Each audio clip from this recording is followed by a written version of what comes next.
La fiancée. Comme un oiseau joyeux qui chante et bat de l'aile, la ville au toit confus, la vieille Aix-la-Chapelle, tressaillit un matin. L'empereur de retour arrivait. On voyait, de la plus haute tour, s'avancer au soleil, dans la plaine enflammée, les premiers bataillons de sa vaillante armée. Déjà l'on entendait le bruit de ses clairons. Tout le peuple accourut, les femmes des barons, les filles et les sœurs descendaient sur leurs portes, saluer l'empereur et voir passer l'escorte. Leur écharpe flottait en brillantes couleurs. Sur les pas du cortège, elles semaient des fleurs, car la gloire et l'amour sont des amis fidèles, et toujours les plus fiers sont aimés des plus belles. Comme un lys des jardins au calice argenté, la belle Aude était là, dans sa fleur de beauté, la vierge que Roland, quand il revint d'Asie, pour noble fiancée, un jour s'était choisie. Blonde, elle était parée à l'ange qu'il rêvait. Un sourire enchaîna ce grand cœur. Il devait la conduire à l'hôtel à son retour d'Espagne, qui serait, disait-il, sa dernière campagne. Donc, la belle était là dans ses riches habits. Elle portait au front un cercle de rubis, un présent de l'amour qu'il lui donna lui-même, après qu'il eut d'un roi brisé le diadème. Au son des instruments, les joyeux compagnons défilaient sous ses yeux, Picards et Bourguignons, et ceux de la Gascogne et ceux de la Lorraine. Quelle est, se disait-il en passant, cette reine?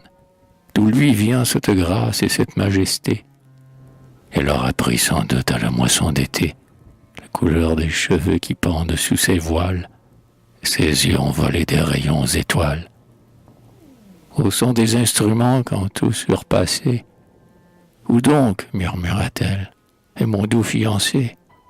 Vous tous qui revenez de l'Espagne lointaine, dites, qu'avez-vous fait de ce grand capitaine? » Et, comme l'empereur ne lui répondait pas, elle sentit ses yeux voilés par le trépas. « Je meurs, soutenez-moi, dit-elle à ses survivantes, avec leur bien-aimé que d'autres soient vivantes. Moi qui n'ai plus le mien, je le suis au tombeau. C'était le plus vaillant et c'était le plus beau. Quelle était sa fierté, sa bravoure, sa grâce, de quel air triomphant il portait la cuirasse. N'ai-je pu, Roland, m'en aller avec toi? Maintenant je te suis, veux-tu toujours de moi?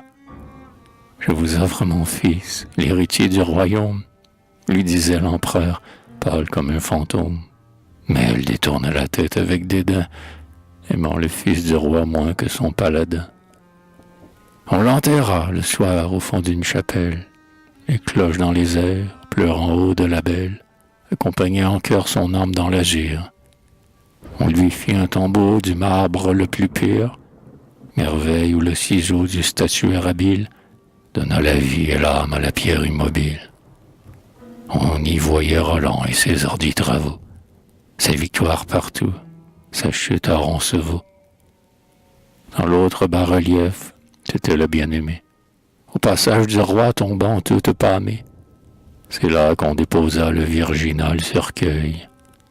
Et pendant 600 ans, les pèlerins en deuil virent, sur ce tombeau tout brodé de pilastres, 3 rangs de lampes d'or briller comme des astres.